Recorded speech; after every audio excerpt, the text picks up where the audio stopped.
시청자 여러분 안녕하십니까. 3월 27일 목요일 특집 사사건건입니다. 재난방송 주관사 KBS는 계속해서 산불 진화 소식부터 전해드리겠습니다.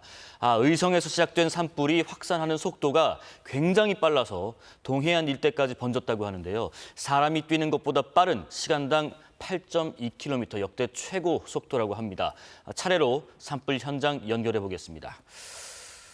자, 우선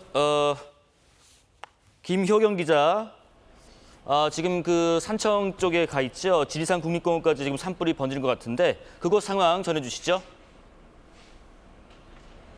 네, 저는 지금 지리산 자락과 5km 거리인 경남 산청군 시천면 동당마을에 있습니다.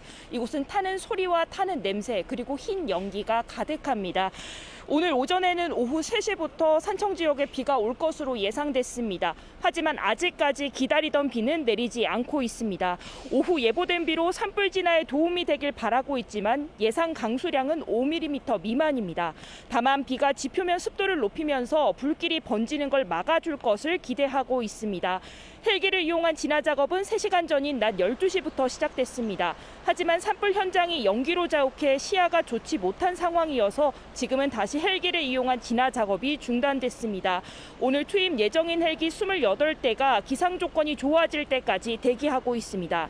산청 하동 산불의 진화율은 오늘 오후 2시 기준 80%입니다. 그제 진화율 90%에서 잡힐 듯 말 듯 줄다리기를 이어가다 70%대로 떨어졌는데 오늘 해가 뜬 뒤에도 헬기가 투입되지 못해 진화 작업에 어려움을 겪으면서 진화율을 올리는데 애를 먹고 있습니다. 기상청은 비가 시작되면 바람 방향이 바뀌면서 최대 초속 14m의 돌풍도 불 수 있다고 설명했습니다. 이에 따라 산림당국은 바람 방향에 따라 지상 진화 인력의 위치를 조정하면서 인명 피해가 없도록 진화 작업을 하고 있습니다. 남은 불의 길이는 14km이고 산불 영향구역은 1,745헥타르입니다. 바람에 날린 불씨로 어제 해가 지기 전 이미 지리산 국립공원 구역 안으로 불이 번지기도 했습니다. 불이 번진 규모, 피해 상황 등은 확인하고 있지만 접근이 어려워 쉽지 않은 상황입니다. 경상남도는 국립공원 1호인 지리산 국립공원을 지키기 위해 진화 역량을 집중해달라고 산림당국에 요청했습니다. 오늘로 불이 난 지 일주일째, 주택과 공장 등 시설 피해도 72개 동으로 많아졌고 산청과 하동 주민 1,500여 명이 대피했습니다. 지금까지 경남 산청군 산불 현장에서 KBS 뉴스 김효경입니다. 자, 이어서 의성으로 가봅니다. 의성은 비가 예보돼 있긴 하지만 강수량이 적다고 하는데요. 현재 상황 어떤지 보겠습니다. 박진영 기자, 비가 좀 세차게 오면 좋을 텐데 어떤가요? 비가 좀 내리고 있습니까? 네, 저는 지금 의성 산불 현장 지휘본부에 나와 있습니다. 기상청이 오늘 낮부터 이곳 지역에 약 5mm 미만의 약한 비가 내릴 것이라고 예보했지만 지금 하늘을 보시면 먹구름만 잔뜩 끼어 있는 채 비는 전혀 내리지 않고 있습니다. 특히 산림당국은 비가 오더라도 양이 많지 않아 진화에는 큰 도움이 안 될 것으로 보고 산불 장기화 상황까지 고려하고 있습니다. 오늘 오후에는 순간 최대 풍속 초속 20m 이상의 강한 바람이 예보되면서 재확산이 우려되는데요. 당국은 오전부터 40여 대의 진화 헬기를 투입하고 산불 진화 대원과 소방 등 인력 5천여 명을 동원해 산불을 끄고 있습니다. 지금까지 잠정 집계한 산불 영향구역은 의성과 안동, 청송, 영양, 영덕에서 전체 3만여 헥타르로 서울시 면적의 절반을 넘습니다. 산불 피해로서는 지난 2000년 동해안 산불 피해 면적 2만 3천 헥타르를 뛰어넘는 역대 최대 규모입니다. 강한 바람으로 불이 경북 전역으로 확산하면서 진화율은 크게 떨어지고 있습니다. 오늘 정오 기준 의성군의 진화율은 55%를 기록하고 있습니다. 인명피해도 잇따르고 있는데요. 조금 전 영덕 지역 진화 현장에 투입된 이후 실종됐던 60대 산불 감시원이 숨진 채 발견된 것으로 확인됐습니다. 이로써 의성 산불로 인한 사망자는 주민 21명과 헬기 조종사 1명, 산불 감시원 1명 등 모두 23명으로 잠정 집계되고 있습니다. 서산 영덕 고속도로 청성휴게소 건물이 불에 타는 등 시설 피해도 속속 확인되고 있고 대피했다가 집에 돌아가지 못한 주민도 15,000여 명에 이르는 상황입니다. 산림당국은 대원들의 안전을 최우선으로 하여 진화에 총력을 기울이겠다고 밝혔습니다. 지금까지 의성 산불 현장 지휘본부에서 KBS 뉴스 박진영입니다. 자, 이번엔 경북 영덕으로 가보겠습니다. 영덕 지역은 그제부터 주민 대피령이 내려진 상태인데요. 대피 현장에 나가 있는 취재 기자 연결합니다. 민수아 기자, 지금 대피소에 많은 분들이 참 안타까운 마음으로 머물고 계시겠습니다. 네, 대피소가 마련된 영덕 강구 건강증진센터에 나와 있습니다. 청송과 영양, 영덕 3개 군 지역에서는 주민 만여 명이 대피 중인 것으로 집계됐는데요. 현재 이곳에는 영덕 주민 150여 명이 위험을 피해 있습니다. 청송군의 경우 오늘 정오 기준 주황산 국립공원을 포함해 산림 5,000헥타르가 산불 영향권으로 파악됐고 진화율은 77%를 보이고 있습니다. 대피 중인 주민은 8천여 명으로 파악됐습니다. 영덕과 영양 상황도 심각합니다. 오전까지 20% 미만이었던 영덕 지역 진화율은 산림당국이 진화 역량을 집중하면서 34% 수준까지 올랐습니다. 영양 진화율은 12시 기준 18%, 남아있는 불의 길이는 79km입니다. 영덕에서는 1,200여 명, 영양에서는 1,700여 명이 대피 중입니다. 불길이 워낙 빠르게 번지면서 인명피해도 많은 상황입니다. 오늘 오전까지 영덕군에서는 8명이 숨진 것으로 집계됐는데 오후 들어 실종됐던 산불 감시원이 차 안에서 숨진 채 발견됐다는 소식이 추가로 전해졌습니다. 사망한 산불 감시원은 지난 25일 의성 현장에 지원을 나갔다가 복귀한 뒤 귀가하던 길에 도로에서 불길에 휩싸인 것으로 추정됩니다. 영양군에서 이번 산불로 6명, 청송에서는 3명이 목숨을 잃은 것으로 파악됐습니다. 산림당국은 오전부터 청송과 영양, 영덕 지역에 헬기 23대, 장비 204대를 투입해 진화에 총력을 기울이고 있습니다. 또 오후 늦게부터는 비가 예보돼 있는데 예상 강수량이 적어 진화에 도움이 될지는 미지수입니다. 도로 통제 구간은 서산 영덕선과 중앙선 일부 구간이 양방향 통제 중이고 영덕 지품 국도 34번 10km 구간과 영덕 지품면과 영양 서보면을 잇는 지방도로 일부 구간도 통제되고 있습니다. 지금까지 경북 영덕 강구면 대피소에서 KBS 뉴스 민수아입니다. 자, 마지막으로 가볼 곳은 안동입니다. 안동도 여러 지역이 산불 피해를 입고 있지만 무엇보다 세계 문화유산인 하회마을이 우려됐는데요. 취재 기자 연결합니다. 한솔 기자, 진화 작업 어떻게 진행되고 있습니까? 네, 저는 세계문화유산 안동 하회마을에 나와 있습니다. 오전까지 짙게 연문은 많이 옅어졌는데요. 오늘은 시정 상태가 좋아지면서 어제까지는 투입되지 않았던 헬기가 동원돼 인근 낙동강에서 용수를 퍼나르기를 반복하고 있습니다. 세계문화유산이 밀집한 안동은 불길이 직선거리로 불과 몇 킬로미터 앞까지 근접하며 며칠째 긴장감이 이어지고 있습니다. 특히 병산서원에는 어젯밤 3km 거리까지 불길이 다가왔지만 바람이 강하지 않아 확산하지 않고 소강 상태를 보였습니다. 이번 산불로 인한 안동시의 산불 영향구역은 4,500헥타르로 잠정 추정됐습니다. 전체 화선 82km 가운데 절반 가까이 꺼져 진화율은 52%를 보이고 있습니다.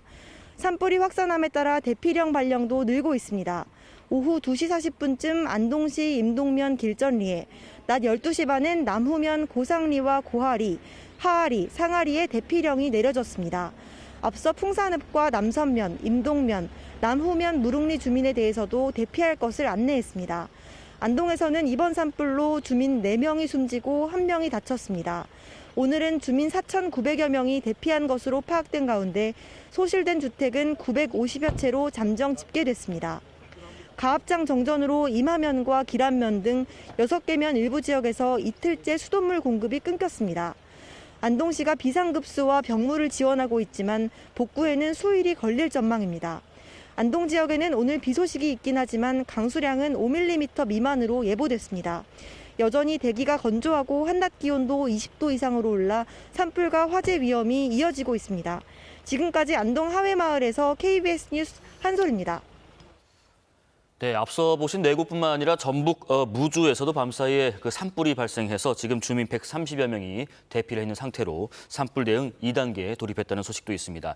자, 이번 산불로 인명피해도 많습니다. 앞서 보신 것처럼 지역 주민뿐만 아니라 영덕에서 실종됐던 60대 산불 감시원이 숨진 채 발견되는 등 진화 관계자들의 피해도 있었는데요. 이승훈 기자가 산불 피해 현황 집계했습니다. 중앙재난안전대책본부는 이번 산불로 인해 지금까지 26명이 숨진 것으로 공식 집계하고 있습니다.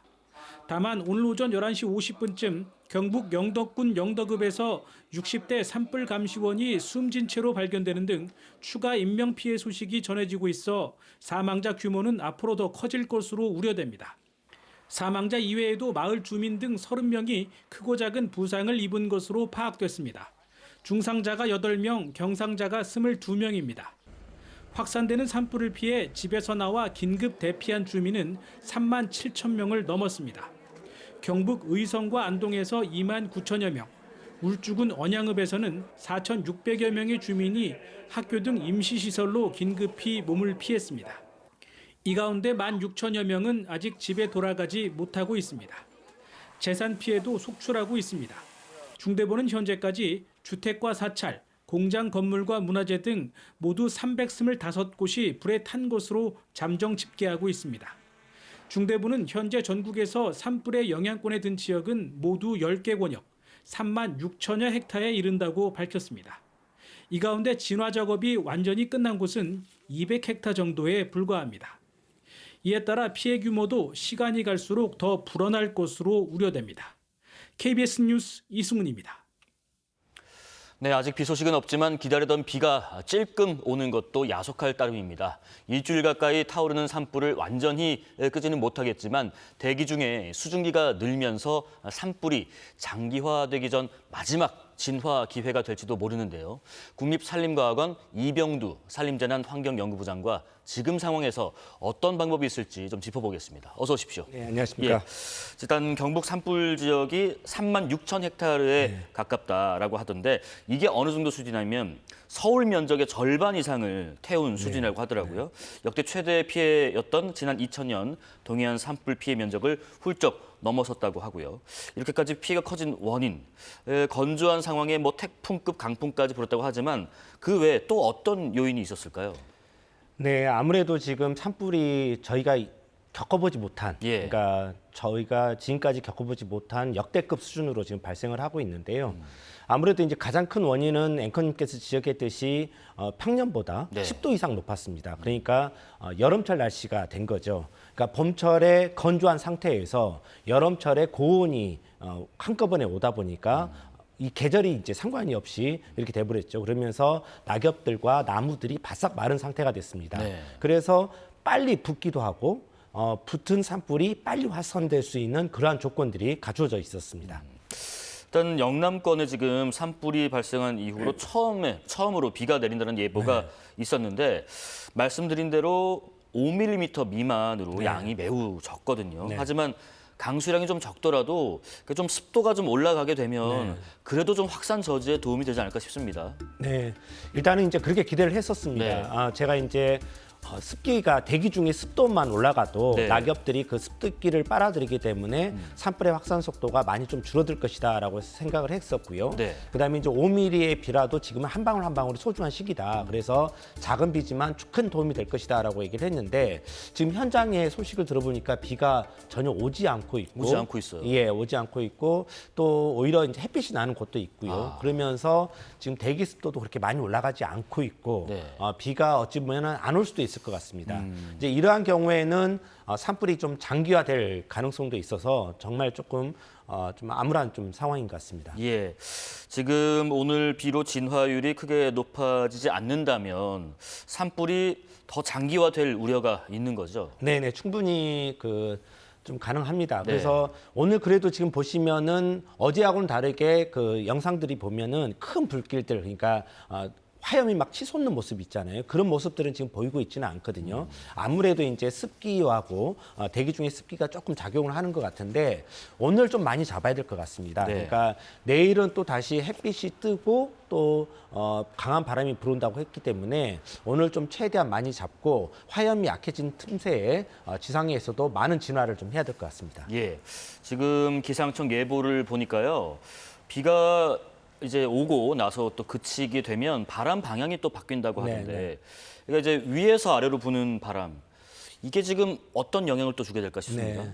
그 산불에서는 바람의 방향이 바뀌는 게 굉장히 좀 무섭습니다. 네. 왜 그러냐면은 불머리, 그러니까 불머리가 가장 산불 확소가 속도도 빠르고 뜨겁거든요. 네. 근데 그 불머리가 바람의 방향에 따라서 바뀌는 것이죠. 그러니까 지금과 같은 상황에서 저 지도에서 보시면은 지금까지의 불머리는 바닷가 쪽으로 가는 그런 산불이었는데 네. 만약에 남풍이 불면은 북쪽으로 이제 불머리가 바뀌는 거거든요. 그렇죠. 그러면은 산불이 강한 곳이 북쪽에 형성이 되는 겁니다. 그런 경우에는 이제 상당히 이제 더 많은 피해를 유발할 수가 있기 때문에 네. 재난 방송에 굉장히 주의를 기울이셔야 될 것 같고 문자 대피령이 내려지면 즉각 대피하셔야 될 것 같습니다. 또 뭐 내일 되고 하면은 좀 추워지면서 또 바람 방향이 또 바뀌어서 또 북서풍이 분다고 하는데 이 바람의 방향이 참 산불에 큰 영향을 주는 것 같습니다. 혹시 불이 그러지 않았으면 좋겠습니다만은 강원 쪽이나 뭐 부산권이나 이쪽으로 번질 가능성이 있는지 또 동해안 쪽에는 또 그 원전이 있기도 하잖아요. 네. 네. 이제 만약에 남풍이 불면 이제 북상을 하기 때문에 어느 정도 가능성은 있습니다. 하지만 이제 그 도경계까지는 또 많은 그 거리가 남아 있고요. 네. 그래서 하지만 지금부터라도 그게 가능하다. 왜 그러냐면은 지금 산불 같은 경우는 모두의 예측 가능성을 다 뛰어넘고 있거든요. 역대급 산불이고 예측 불가능한 산불 형태로 지금 번지고 있습니다. 그렇기 네. 때문에 그러한 가능성도 충분히 염두에 두고 지금부터라도 준비를 해야 될 것 같습니다. 그러니까 지금 이제 우리가 생각했던 걸 뛰어넘는다는 말씀이 아마 그런 것 같아요. 산과 산 사이에 도로가 있어도 그걸 뛰어넘어서 네. 화선이 퍼지기도 네. 하고요. 속도도 말씀드린 것처럼 뛰어가는 것보다 더 빠른 속도로 이제 가고 있는 그런 것들을 우리가 겪어보지 못한 부분이고요. 지금 시청자분들이 가장 궁금해하시는 점일 텐데요. 그러면은 지금 당장 산불 대피를 해야 한다. 저희도 중간중간에 계속해서 속보자막 넣어드리고 있는데 그러면 일단 뭐 어떻게 해야 될까? 뭘 챙겨서 나가야 될까? 뭐 그런 것들이 있습니다. 네, 제가 말씀드리고 싶은 것은 방금 앵커님께서 지적했듯이 불이 날아다니고 있습니다. 네. 날아다닌다는 것은 너무 빠르다는 거죠. 그리고 저희가 겪어보지 못했던 속도이고 지금까지 최고로 빨랐던 산불이 시간당 4.4km였는데 네. 지금은 8.2km입니다. 거기에 지금 2배 정도로 빠른 속도거든요. 이런 속도는 제가 이제 전공이 산불 확산인데 예. 저도 경험해보지 못한 속도입니다. 그래서 대피와 관련해서는 지금 뭘 챙기고 이럴 시간이 없습니다. 네. 그러니까 대피령이 내려지면 무조건 나오셔야 됩니다. 뭘 물건을 챙기면 늦습니다. 그리고 지금 대피령이 내리지 않더라도 네네. 열기가 느껴진다거나 연기가 느껴진다거나 이랬을 때에는 곧바로 나오셔야 됩니다. 그러니까 문자가 와야 하겠다 이런 것들은 지금 안 되고요. 네. 선제적으로 나와야 됩니다. 그러면 어디로 갈 것이냐? 문자가 안 온다. 내가 대피해야 될 장소를 모르겠다. 이렇게 하실 수도 있는데요. 네네. 일단은 산에서 멀리 떨어지면 됩니다. 산에서 일단 멀리 떨어지시라. 네. 네. 산에서 멀리 떨어지셔서 거기서 차분하게 이제 인터넷도 검색을 해보고 아니면 전화도 해보고 해서 대피소를 찾는 게 좋습니다. 그러니까 일단은 나오셔서 어디 대피소를 몰라더라도 산에서 멀리 떨어져서 안전한 곳, 논밭이나 하천 이런 곳에서 그 다음 행동을 모색해 보는 것도 좋을 듯합니다. 그러니까 이제 간단합니다. 뭘 챙기고 뭘 할 생각을 하지 마시고 일단 나오십시오. 네. 나오시고 문자로 저 속보가 계속 어디로 대피하라고 가긴 갑니다만 그것까지 모르겠다. 상황이 파악이 안 된다. 일단 산에서부터 멀리 떨어지십시오. 네. 이런 말씀이신 것 네, 같아요. 맞습니다. 자, 이번에 그 대피 도중에 또 인명 피해가 나는 일도 있었거든요. 참 대피할 때 네. 방금 말씀하신 거 이어서 대피할 때 이런 것도 좀 주의해야 된다. 이쪽으로 가면 안전할 것 같지만 그렇지 않다라든가 네. 그런 것들도 좀 설명 부탁드릴게요. 네. 일단은 이제 차를 타고 양 옆에 불이 번진 상태에서 도로를 관통하는 것은 굉장히 위험합니다. 굉장히 위험해요. 왜 그러냐면 차가 빠르기 때문에 쑥 지나갈 것 같지만 이미 그 지역은 오랫동안 불에 타고 있기 때문에 온도가 충분히 높아진 상태입니다. 네. 그러니까 아스팔트가 도로가 달구어진 상태라는 거죠. 그런 상태에서 차가 지나가게 되면 타이어가 쉽게 불이 붙습니다.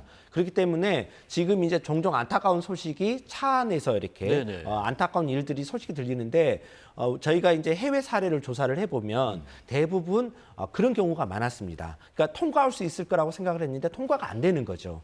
중간에 불이 붙어버리는 거죠. 그렇기 때문에 지금은 바로 앞에 댁이 있다 하더라도 통과를 해서는 안 됩니다. 그게 이제 가장 지금 위험한 상황이고요. 네네. 그 다음에 이제 아까 말씀드렸듯이 굳이 어려운 불이 양옆에 있는데 그거를 넘어서 대피소로 가려고 하면 안 됩니다. 그러니까 아까 말씀드렸듯이 안전한 곳으로 일단 빠지고 나온 다음에 거기서 계획을 세우셔야 됩니다.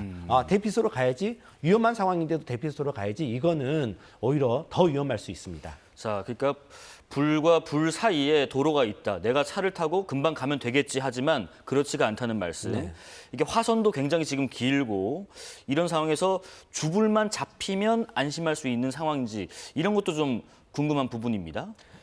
산불 진화에 있어서 가장 어려운 중에 하나가 네. 잔불을 정리하는 겁니다.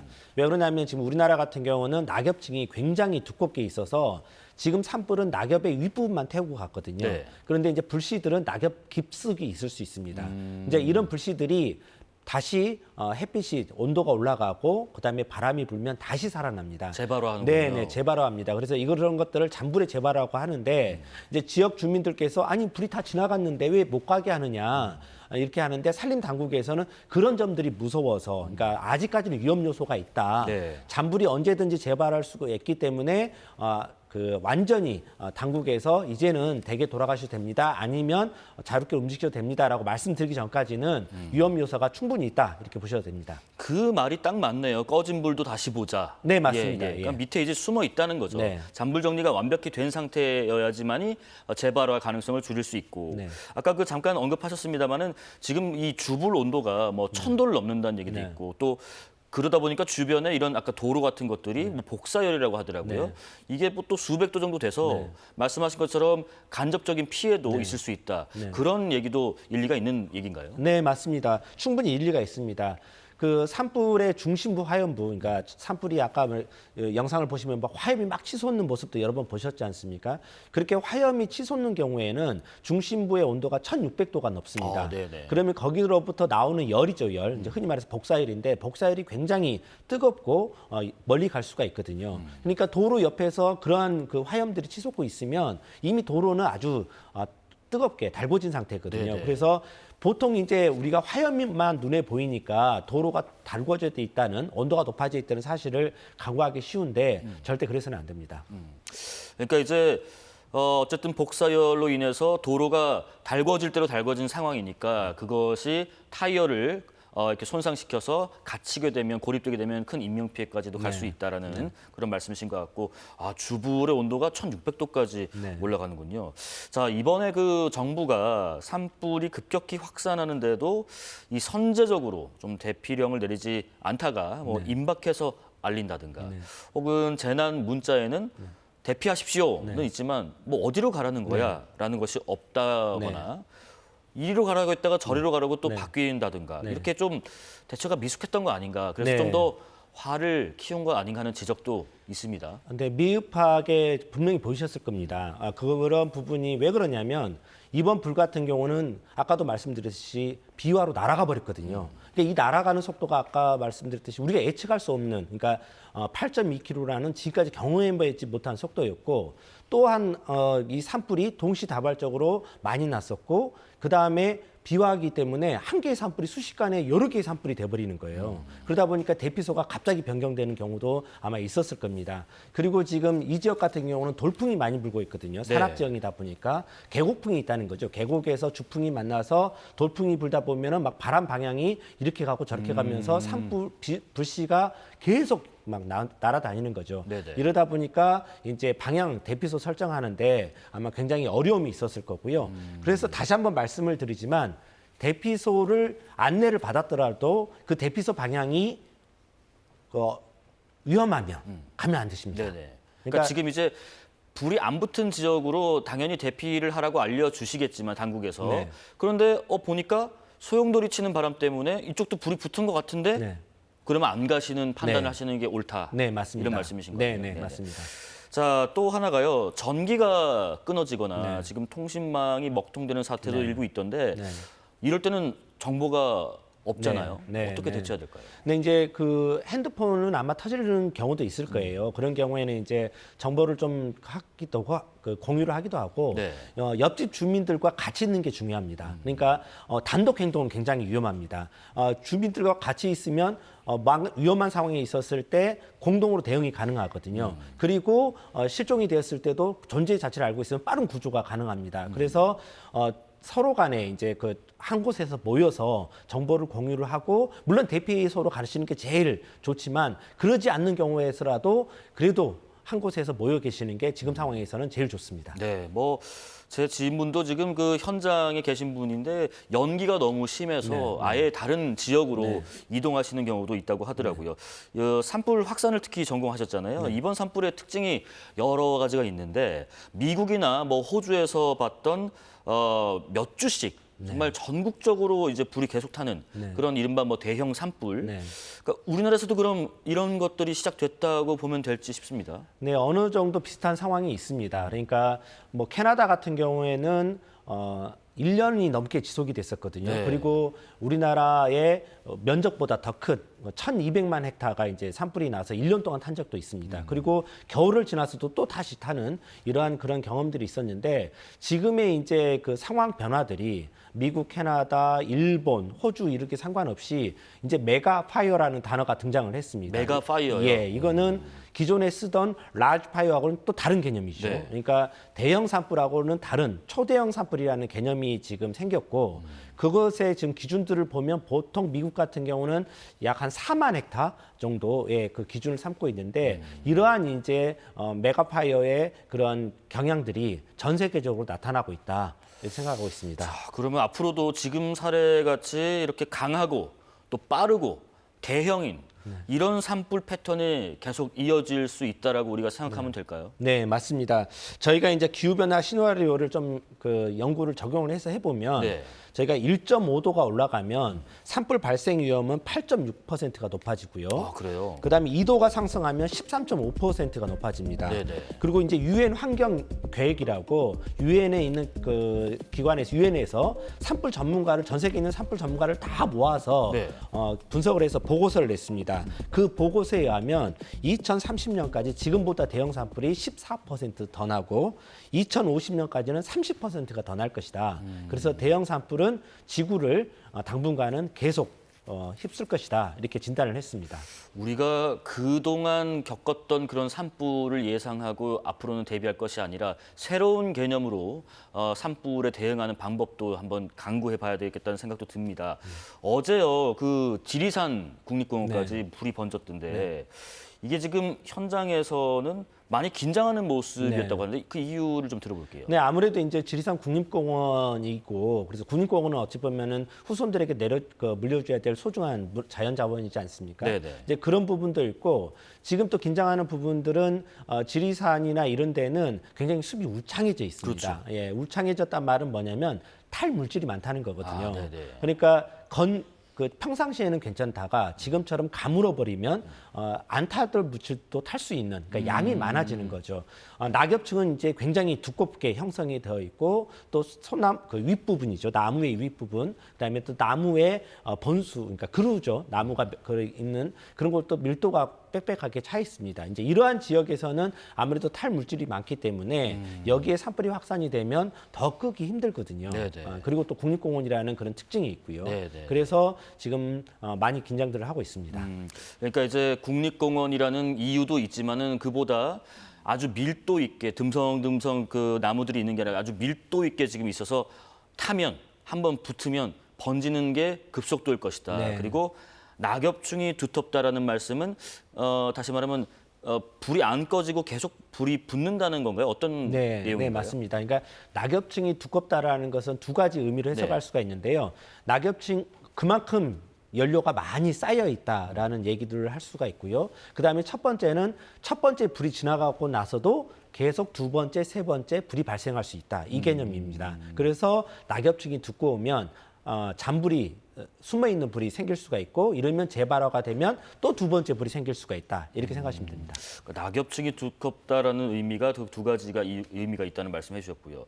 그리고 또 하나가요. 지금 우리나라에 그 침엽수가 많잖아요. 그러니까 소나무 같은 이번에 산불 확산에 이 침엽수가 좀 많은 게 좀 큰 영향을 미쳤다라는 얘기. 뭐 과거에도 이런 얘기는 있었습니다만은 그러면 이참에 뭐 이런 조림이랄지 이런 것들도 화렵수랑 좀 섞어서 어떻게 좀 방법을 달리하는 것도 필요하지 않나 하는 생각도 얼추 드네요. 네, 맞습니다. 그 이제 여러 가지 이제 접근법이 좀 필요한데요. 지금 그 소나무가 있는 곳에서 제일 그 중요한 것은 뭐냐면 우선순위가 뭐냐라고 했었을 때 마을이 큰 마을이 있는데 그 주변에 빽빽한 소나무가 있거나 네. 또 원자력 발전소가 있는데 그 주변에 빽빽한 소나무 숲이 있거나 국가유산이 있는데 빽빽한 소나무 숲이 있으면 이 빽빽한 소나무 숲을 속가배기를 해줘야 됩니다. 그러니까 탈 물질들을 줄여드는 거죠. 네네. 만약에 여기에 헥타당 한 100그루, 500그루가 있다. 그러면은 한 350그루 정도로 좀 탈 물질을 빼주면 이 지역이 폭발적으로 타지 않고 지표화 위주로, 그러니까 낙엽만 태우는 산불로 탈 수가 있거든요. 이 경우에는 시설들을 파괴하지 못하죠. 열 에너지가 나오지가 않기 때문에 네네. 적게 나오기 때문에 그래서 그러한 그 산불 방지를 위한 숲가꾸기도 많이 필요합니다. 그러니까 이제 뭐 섞어서 심는 것도 중요하지만은 이미 심어져 있는 거를 좀 솎아내는 것도 필요하다는 말씀이신 네, 거예요? 맞습니다. 아무래도 침엽수가 그 불쏘시개 역할하는 이유가 그 송진 성분 때문인가요? 네, 맞습니다. 그 소나무는 이제 자기 자신을 지키기 위해서 안에 이제 송진산물을 많이 가지고 있거든요. 우리가 산에 가면은 피톤치드 또 향기로운 냄새가 좋은 숲 향기가 나잖아요. 네. 그런 성분들이 송진에 이렇게 해서 나는 냄새라고 보시면 됩니다. 향기라고 보시면 되는데 이 송진이 불에 타면 굉장히 잘 탑니다. 기름이기 때문에. 그래서 참나무 똑같은 잎을 태워보면 참나무에 비해서 1.4배 더 강하게 타고, 그러니까 열 에너지가 더 많죠. 그리고 2.4배 더 오래 탑니다. 그만큼 이제 소나무 숲이 불이 붙으면 끄기 힘들다는 얘기죠. 예. 근데 이제 소나무 입장에서는 좀 억울할 수도 있죠. 왜냐하면은 소나무는 우리나라 수종 중에서 가장 많은 면적을 차지하고 있는 수종입니다. 그래서 우리나라 환경에 적응했거든요. 그래서 특히 이제 건조한 척박한 토양에 적응을 해서 보통 소나무가 분포한 곳을 보면 강원 연동지방부터 시작해서 지금 산불이 많이 나고 있는 경남 이렇게 그러니까 지리산 동쪽이죠. 네네. 백두대간 동쪽에 좀 많이 분포를 하고 있습니다. 네. 지금 중간중간에 여러분들 시청하시면서요. 본인이 계시거나 지인이 계시면은 이런 내용을 좀 알려주십시오. 지금 청송군에서도 알려왔습니다. 안덕면, 고화, 지소, 신성, 노래, 금곡리 주민분들은 안덕중학교라는 곳으로 얼른 피하시라는 겁니다. 불이 오기 전에 선제적으로 대피하시는 게 중요하고요. 앞서 말씀하신 것처럼 뭘 챙겨 나오고 뭘 점검하고 이럴 겨를이 없다는 거 꼭 인지를 하시면 좋겠습니다. 기후 변화 얘기 잠깐 또 해보면 네. 이것 때문에 산불의 특징이 좀 달라졌다라는 얘기를 나눴는데 우리 정부와 그러면 관련 기관 대응 역량이 충분한가 이런 부분들이 걱정인데 예를 들면 뭐 어떤 방향의 전환이라든가 새로운 매뉴얼이랄지 아니면 뭐 인력적인 부분이랄지 이런 부분을 좀 차제 준비해야 될 것들을 좀 부분 짚어주실까요?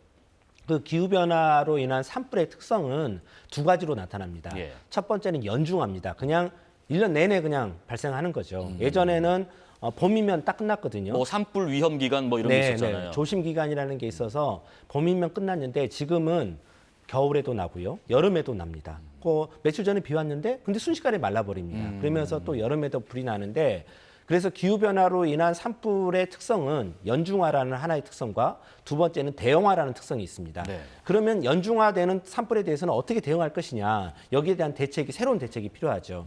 그래서 지금 이제 봄철과 가을철로 나눠져 있는 그 조심 기간을 설정하는 걸 떠나서 이제는 상시 대응 체계, 그러니까 1년 내내 대응하는 그 체계도 지금 고려를 해야 된다고 생각을 합니다. 네네. 두 번째는 이제 그럼 대형화에 대해서는 어떻게 대응을 할 것이냐라는 거에 대해서는 가장 쉽게는 진화 자원을 많이 확충하는 거죠. 그렇겠죠. 네, 진화 자원들을 많이 확충하고 특히 강한 바람이 불거든요. 근데 지금 법에 의해서는 15m, 초속 15m가 되면 헬기가 뜨지 못합니다.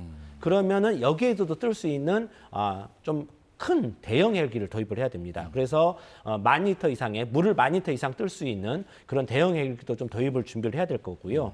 그다음에 그럼 야간에 그러면 어떻게 번져나가는 걸 어떻게 할 거냐? 예. 지금 그런 말들이 지금 많이 나오고 있잖아요. 그래서 야간에는 야간에 뜰 수 있는 헬기도 확충을 해야 되고 그다음에 고정익 비행기 이제 흔히 말해서 비행기죠. 항공기. 네네. 그러니까 항공기를 헬리콥터 같은 거 말고 말씀하시는 거죠? 네, 맞습니다. 이 항공기를 그전까지는 우리나라 좀 지형이 맞질 않았습니다. 왜냐하면 우리나라 지형이 험하고 또 집들 계곡마다 집들이 있기 때문에 항공기를 통해서 많은 양을 물을 뿌렸을 때 위험 요소가 있었습니다. 집들이 부서질 수가 있거든요. 네네. 근데 이제 그러한 부분들도 이제는 좀 과감하게 다른 전환을 한번 시도를 해야 된다라는 거고요. 또 그 고중량 드론들, 네. 물을 많이 뜰 수 있는 드론들도 이제는 개발을 해야 될 것 같습니다. 그래서 그런 드론들이 편대 비행을 좀 해야 될 것 같고요. 예. 이러한 것들이 되고 그다음에 이제 진화대원들도 전문화, 정예화 할 수 있도록 그런 시스템이 이제 교육도 더 많이 시키고 더 젊은 사람들을 더 뽑아서 훈련을 시켜야 될 거로 보고 있습니다. 그래서 이런 진화자원 확충, 그다음에 산불 시스템의 연중 상시 시스템 이런 것들을 다 갖추는 것이 지금 다시 한번 고려를 해야 될 것 같습니다. 불은 1년 내내 언제든지 나도 이상하지 않다라는 인식, 그리고 한 번 나면 이렇게 대형 불로 이어진다라는 인식, 그렇기 때문에 거기에 파생되는 자원, 물자, 인력들을 좀 획기적으로 전환해야 된다는 말씀이신 네, 것 같아요. 맞습니다. 아까 그 편대 드론은 이제 군집 드론을 형식으로 해서 이렇게 한 번에 물을 쫙 끌을 수 있고, 참 안타까운 것들이 그런 게 있었습니다.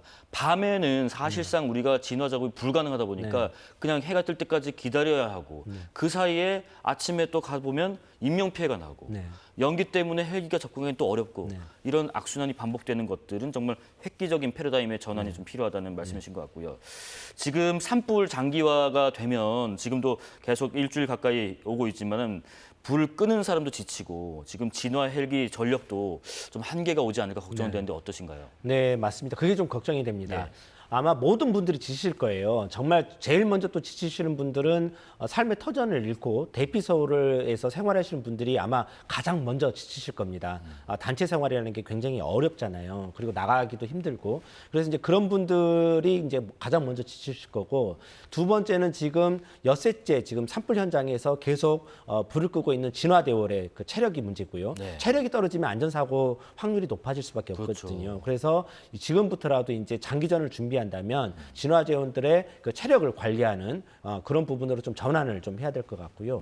또 문제는 또 조종사들입니다. 조종사들이 일몰과 동시에 조종관을 잡은 다음에 일출에서나 내려올 수가 있거든요. 그러면 우리 일반적으로 이제 말을 해서 내가 자동차를 운전하는 거에 3배의 피로도가 헬기는 필요하거든요. 그렇기 때문에 이 조종사분들의 체력이 중요하고 제가 판단했을 때는 조종사 수도 이제는 좀 이렇게 교대할 수 있는 그런 확충이 좀 필요하다고 봅니다.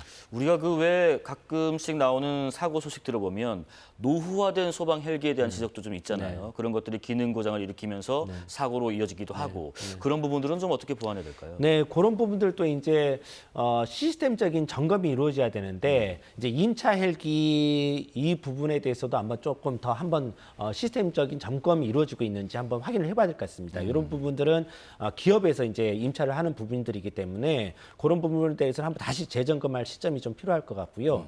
그 다음에 지금 전 세계적으로 헬기 시장, 헬기 시장이 지금 굉장히 경쟁이 들어가 버렸습니다. 왜냐하면은 미국에서 1월에 LA에서 대형 산불이 나서 많은 분들이 돌아가셨지 않습니까? 그러면서 미국 정부에서 미국 내에 있는 진화 헬기의 국외 반출을 막아버렸습니다.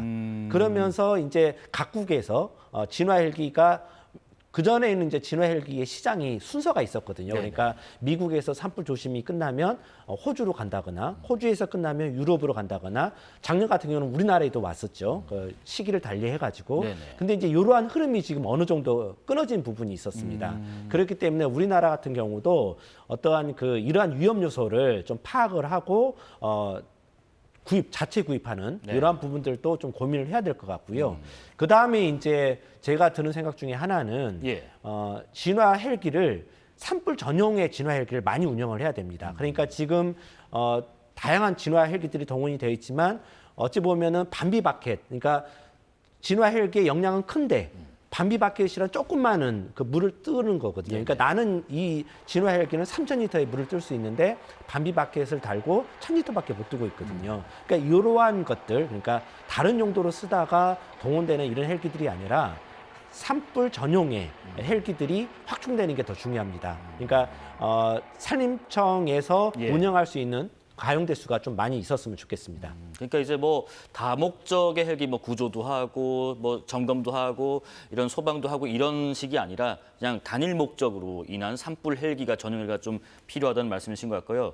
한 가지만 더 여쭤볼게요. 아까 그 산불 진화 대원 이런 얘기를 잠깐 나누셨는데 지금은 뭐 다 그렇지는 않겠습니다만은 어떻게 보면 지역의 일자리 창출 정도 개념으로 비교적 고령이신 분들이 많이 이렇게 하고 있다 보니까 어떤 그 전문성 또 이제 체력적인 측면 뭐 여러 가지 면에서 좀 아쉬운 부분이 있다고 하던데 그런 부분도 좀 체계를 좀 다시 점검해봐야 된다 하는 시점인 것 같아요. 네, 맞습니다. 그 부분도 점검이 돼야 됩니다. 그러니까 산불이라는 것은 공중하고 지상에서 완벽하게 공중 작전, 협동 작전을 해야 산불이 꺼지거든요. 그러니까 물을 뿌리고 난 다음에 산불이 죽으면 거기에 대해서 진화대원들이 가서 아예 이제 이렇게 다시 산하지 않도록 하는 작업들이 필요한데 이러려면은 좀 전문화되고 또 정예화된 그러한 그 대원들이 필요합니다.